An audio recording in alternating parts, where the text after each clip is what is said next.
Hello friends, शुरू करते हैं चैप्टर 8 क्वाड्रिलेटरल्स का आखिरी क्लास समरी पार्ट 2।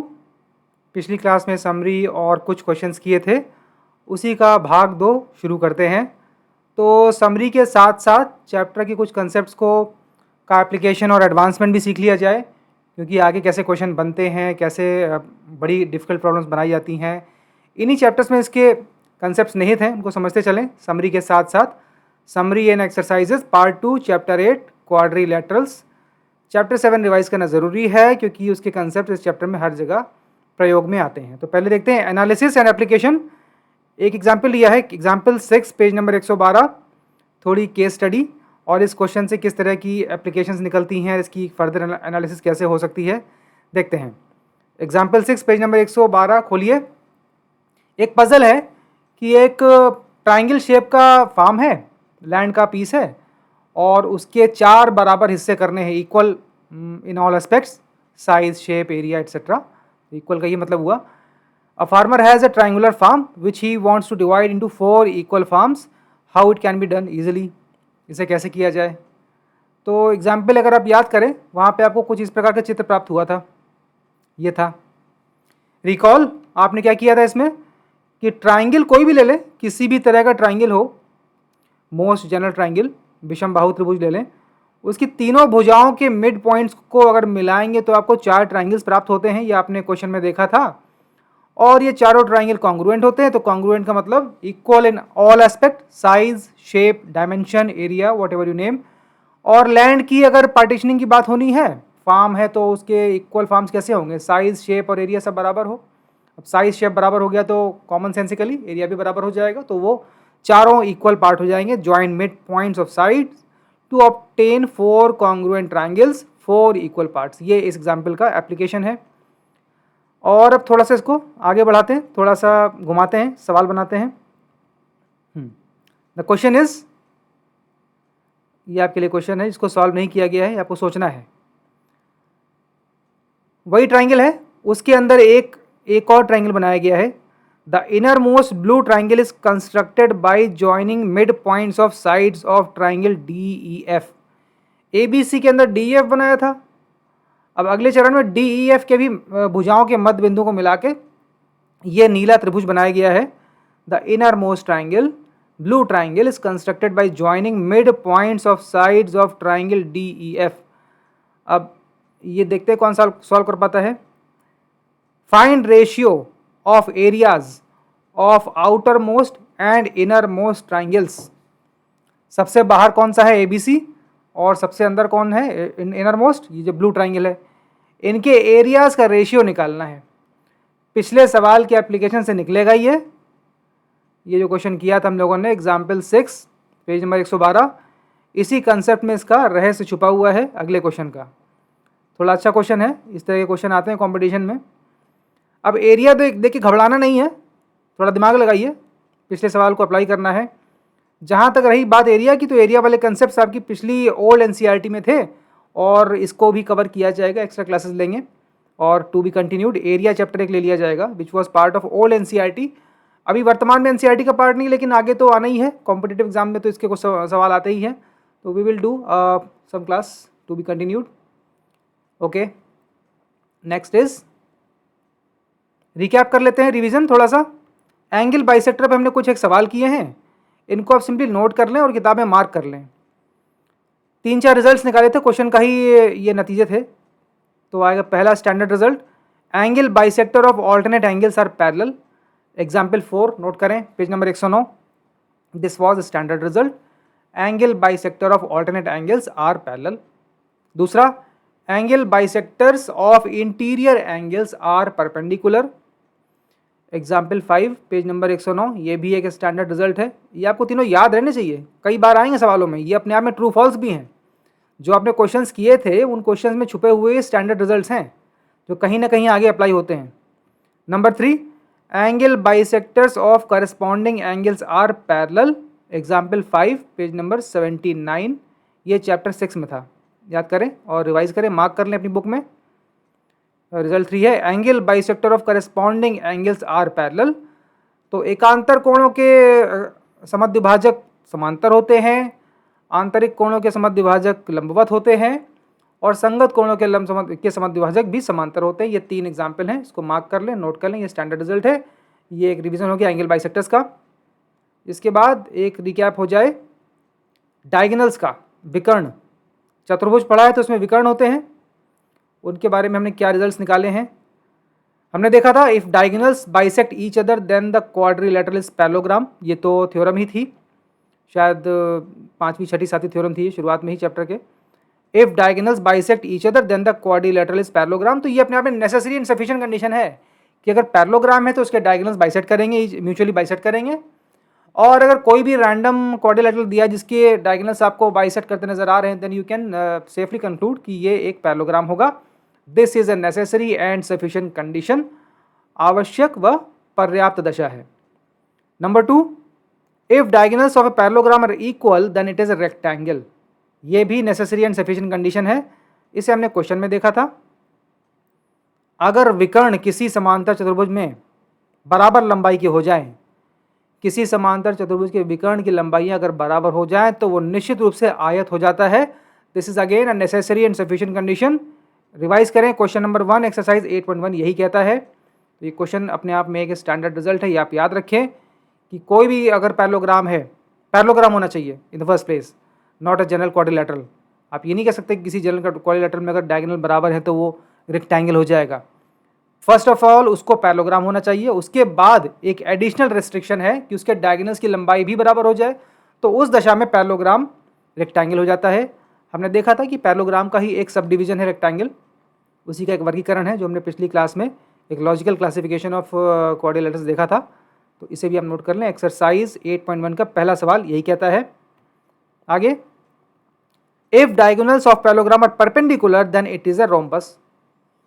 अब अगर उसके डायगोनल्स परपेंडिकुलर हो जाएं पैरेललोग्राम के तो वो हो जाता है rhombus. Again it is a necessary and sufficient condition. Example 2 page number 107 पे हमने इसको प्रूव किया था। If diagonals of a parallelogram are perpendicular then it is a rhombus. This is a necessary and sufficient condition for it to be a rhombus. इसको आप revise करें, tick mark कर लें। तो आप कोई आश्चर्य की बात नहीं है कि स्क्वायर, वर्ग, the diagonals are equal as well as perpendicular, क्योंकि हमने देखा था स्क्वायर रेक्टेंगल भी होता है और रोम्बस भी होता है। इंटरसेक्शन याद करें, Venn diagram, the yellow region in preceding class. In a square the diagonals are equal as well as perpendicular. Question number 2 exercise 8.1 में हमने इसको समझा था, मार्क कर लें। ध्यान दें, आप जितनी रेस्ट्रिक्शंस बढ़ाते जाएंगे किसी भी क्वाड्रिलेटरल में, उसमें सिमेट्री का एलिमेंट उतना बढ़ता जाएगा। एक जनरल क्वाड्रिलेटरल है, 2 साइड्स पैरेलल कर दी, हो गया ट्रेपीजियम, बाकी 2 पैरेलल कर दी, बन गया पैरेललोग्राम। उसके बाद डायगोनल्स बराबर कर दिए, रेक्टेंगल बन गया। फिर डायगोनल्स परपेंडिकुलर भी हो जाए तो वो रोम्बस या स्क्वायर बनता जाएगा। तो जितनी ज़्यादा आप रेस्ट्रिक्शंस लगाते जाओगे उतनी ज़्यादा सिमेट्री आती जाएगी। क्वेश्चन नंबर 2 एक्सरसाइज 8.1 में यही था कि in a square the diagonals are equal as well as perpendicular. अब ध्यान दें, a kite shape is not a parallelogram as the diagonals don't mutually bisect. पतंग का जो शेप होता है वो देखने में वर्गाकार लग सकता है, लेकिन ध्यान से देखें उसका ऊपर का हाफ नीचे के हाफ से थोड़ा सा भिन्न होता है और उसके विकर्ण एक दूसरे को समद्विभाजित नहीं करते हैं। तो simply because the diagonals don't bisect each other it is not a parallelogram. A kite shape is not a parallelogram as the diagonals don't mutually bisect. तो एक तरह से लिटमस टेस्ट भी हो गया। सिर्फ डायगोनल्स देख के आप कह सकते हैं कि ये पैरेललोग्राम होगा या नहीं होगा, कुछ कंफर्मेशन ले सकते हैं। तो यही मज़ा होता है नेसेसरी एंड सफिशिएंट कंडीशंस पढ़ने का, यही इसका लाभ है। आप टेस्ट कर सकते हैं at a glance. A kite shape is not a parallelogram. Next is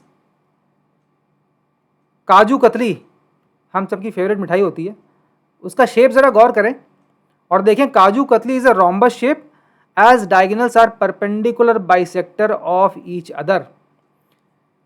किसी क्वाड्रिलेटरल में अगर उसके डायगोनल्स परपेंडिकुलर बाइसेक्टर हो जाए तो वो रोम्बस हो जाता है, ये हमने एग्जाम्पल में देखा था। तो काजू कतली का शेप जरा इमेजिन करें, इमेजिन क्या करें, लेके खा ही लें, पहले उसका शेप देखें फिर उसको रिलिश करें। काजू katli is a rhombus shape. अपने चारों तरफ इस तरह के शेप्स देखें, विजुलाइज करें और चीज़ों को रिलेट करें। डेली लाइफ में आपको triangles, quadrilaterals, parallelograms, rectangle, square सब हर जगह नजर आएंगे, इसलिए चीज़ों को रिलेट करना बेटर है। एक और रिकैप है, एक्सरसाइज 2 खोलें, पेज नंबर 113। 3 क्वेश्चन थे। उसका कंबाइंड रिजल्ट ये है कि lines joining mid point of sides of a rectangle form a rhombus and vice versa. अगर रेक्टेंगल की साइड के मिड पॉइंट को ज्वाइन करोगे तो जो अंदर बनेगा वो होगा रोम्बस, और वाइस वर्सा अगर रोम्बस की साइड्स के मिड पॉइंट को ज्वाइन करेंगे तो अंदर बनता है रेक्टेंगल। तो ये question number 1, 2, 3 combined result, recap exercise 8.2 page number 113। इसी में एक थोड़ी सी ड्राइंग कर लें। ये कॉमन वॉल हैंगिंग है, मॉडर्न आर्ट जो भी कहें इसको, आप इसको ड्राइंग कर सकते हैं। अब इसमें किया गया है, ध्यान से देखें, रेक्टेंगल है बाहर ब्लैक बॉर्डर वाला, उसके मिड पॉइंट को जोड़ा तो अंदर एक ग्रीन वाला आपको रोम्बस मिल गया।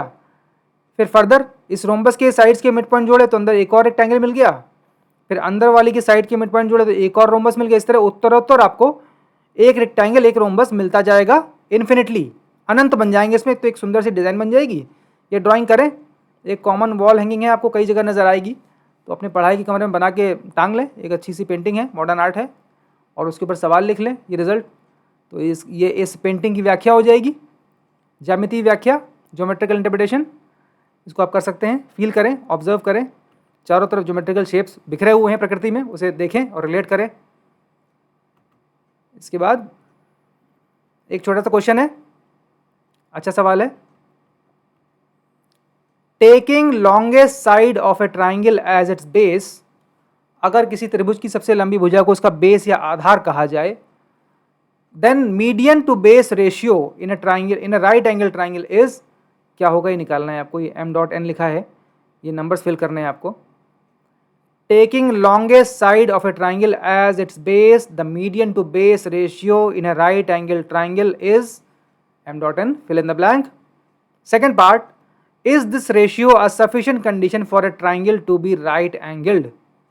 क्या इस रेशियो से ये डिडक्शन किया जा सकता है, सफिशिएंट कंडीशन है कि ये ट्राइंगल निश्चित रूप से राइट एंगल ट्राइंगल होगा, समकोण त्रिभुज होगा।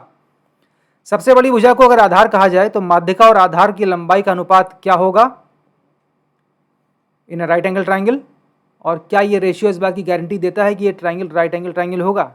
ये दोनों स्टेटमेंट एक तरह से एक दूसरे कन्वर्स हैं। हिंट है इसका, क्वेश्चन नंबर 6 बड़ा अच्छा क्वेश्चन था। Question number 6 exercise 8.2 page number 114 note करें और इस क्वेश्चन को अटेम्प्ट करें, अच्छा क्वेश्चन है। अच्छा, इसका एप्लीकेशन अभी अगले ही चैप्टर में हो जाएगा। एप्लीकेशन इन चैप्टर 9 आ रहा है, आपके सामने खड़ा है। सर्किल्स बहुत ही प्यारा चैप्टर है, बहुत यूजफुल चैप्टर है, तो इस क्वेश्चन को अटेम्प्ट करें इस हिंट की सहायता से। Hint question 6 exercise 8.2 page number 114, hint लें, इस हिंट की सहायता से इस क्वेश्चन को अटेम्प्ट करें। एक और क्वेश्चन हो जाए छोटा सा, ट्रू फॉल्स क्वेश्चन है। Diagonals of a parallelogram are axis of symmetry if and only if it is a rhombus. Symmetry पढ़ाई थी, बहुत ध्यान से पढ़ी गई थी। Diagonals of a parallelogram are its axis of symmetry if and only if it is a rhombus. थोड़ा सा इसको इमेजिन पहले करें, सॉल्व करने से पहले इमेजिन करें, विजुलाइज करें और पेपर क्राफ्ट करें ओरिगेमी से की सहायता से, थोड़ा सा फील लें, उसके बाद इसको हल करें। Diagonals of a parallelogram are axis of symmetry if and only if it is a rhombus. पहले तो रिवाइज करें, पिछली क्लास में पढ़ाया गया था कि एक्सिस ऑफ सिमेट्री क्या होता है। फोल्डिंग वाली बात आती है, यदि किसी चित्र को किसी रेखा के अबाउट आप फोल्ड कर सकते हो so that there is a perfect overlap, तो उस रेखा को हम उस चित्र के लिए एक्सिस ऑफ सिमेट्री कहते हैं। एक्सिस मतलब बहुवचन हो गया एक्सिस का। जो ट्रू फॉल्स क्वेश्चन है, diagonals of a parallelogram are axis of symmetry if and only if it is a rhombus. अगर किसी समांतर चतुर्भुज के विकर्ण उसके सममितीय अक्ष हो जाते हैं तो निश्चित रूप से वह एक समचतुर्भुज हो जाएगा। नेसेसरी एंड सफिशिएंट कंडीशन, यहाँ पे इफ आ गया, इफ लॉजिक आ गया, IFF वाला, या इफ एंड ओनली इफ। ये सब जार्गन से याद करें, हम लोगों ने जब अपेंडिक्स 1 पढ़ा था तो ये चीज़ें आई थी। ये क्वेश्चन है, हिंट है ओरिगेमी एंड पेपर क्राफ्ट। अब ये चैप्टर ऑलमोस्ट कंप्लीट है। इसके बाद थोड़ा सा observation, this chapter is over, end of class, end of chapter 8 quadrilaterals. Notice parallelograms everywhere. इस साल जाड़े में जब स्वेटर लें तो इस तरह की डिज़ाइनें आपको मार्केट में बहुत नज़र आएंगी। इसमें ढेरों पैरेललोग्राम रोम्बस जाने बने हुए हैं। तो end of class, end of chapter 8, notice parallelogram everywhere. ये क्लास यहीं समाप्त होता है और अब अगला क्लास शुरू होगा chapter 9 which is circles. Okay, good bye.